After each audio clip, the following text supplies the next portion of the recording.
Every indoor space has an optimal floor area based on its number of occupants and what they do. Examples are 2 people sleeping in a bedroom and 12 people sitting around a table in a conference room. Each such space should provide maximum comfort in minimum volume. This involves removing any useless corners, unused crannies, excess doorways, gun barrel hallways, and other chubby cubic footage from a floor space. This strategy is central to all that is green in architecture because efficient spaces consume less energy and material to build, and they consume less energy to keep comfortable. A fine way to create maximum comfort and minimum volume is to make wasted corners useful.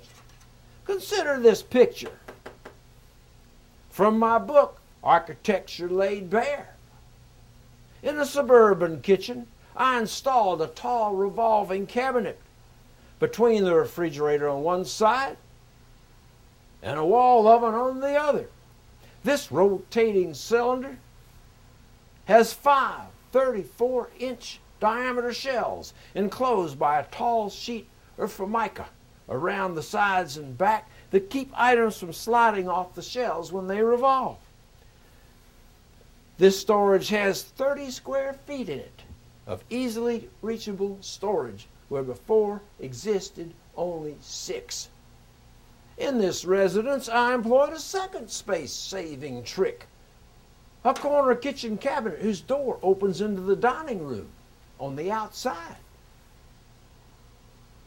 As you can see in this picture, this makes every part of the corner under the kitchen counter more accessible.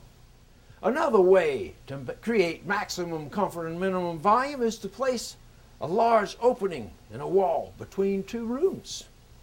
The space on each side may seemingly double its size, which can give you 4 rooms for the price of 1 whole.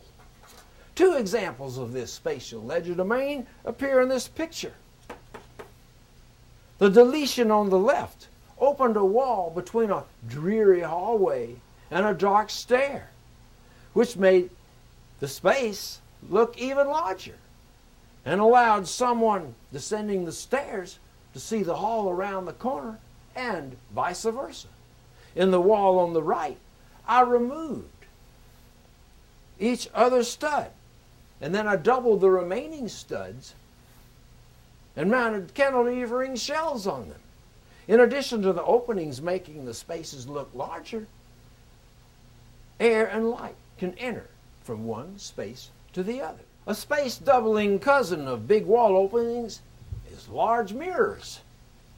These work best when the glass is large, when it is located so you don't readily see yourself in it, where 2 walls of glass meet at a corner, and when a roughly textured object is placed close to the glass in the corner.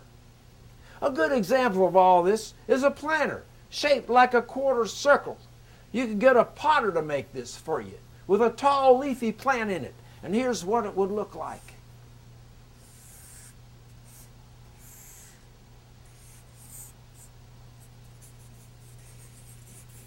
You got the plant like this. Now, behind here, you've got a mirror glass coming out like this. Now, with the plant like this, when it reflected in the mirror, you're going to see this around here like this, and then you're going to see this around here and this. You're going to see this bushy plant all back in here. You're going to see this bushy plant all like this. And lo and behold, the reflection of the plant in the quarter circular pot on each side will look like a bushy plant mounted in the middle of a large room. This could make a small household hallway look like a spacious hotel lobby. Another visual trick is to mount a big picture frame over an opening in a wall between an entrance hall and a living room, or in any other 2 rooms. What looks like a picture in the frame will, on closer inspection, be a view of the room beyond. Another illusory enlarger is wallpaper murals. A full wall photograph of a tropical seashore or a mountain lake can make a small indoor wall look like the great outdoors. Wallpaper murals are typically made in panels that together measure 8 feet 4 inches high by 12 feet wide. Two of many companies that sell them are wallpaperstore.com and creativewallcovering.com. If you're in Trompe d'Oeils, paint a ceiling sky blue and add a few clouds and perhaps a wavy chevron of geese flying south.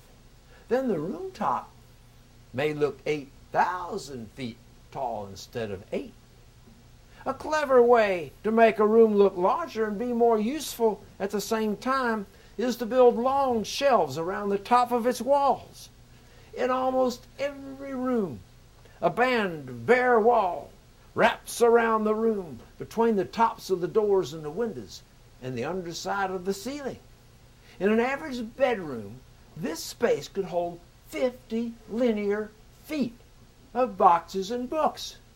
This construction is performed with the hidden bracket trick, akin to the magician's floating lady trick. If you would like this sleight of hand performed by a local magician, hand these directions.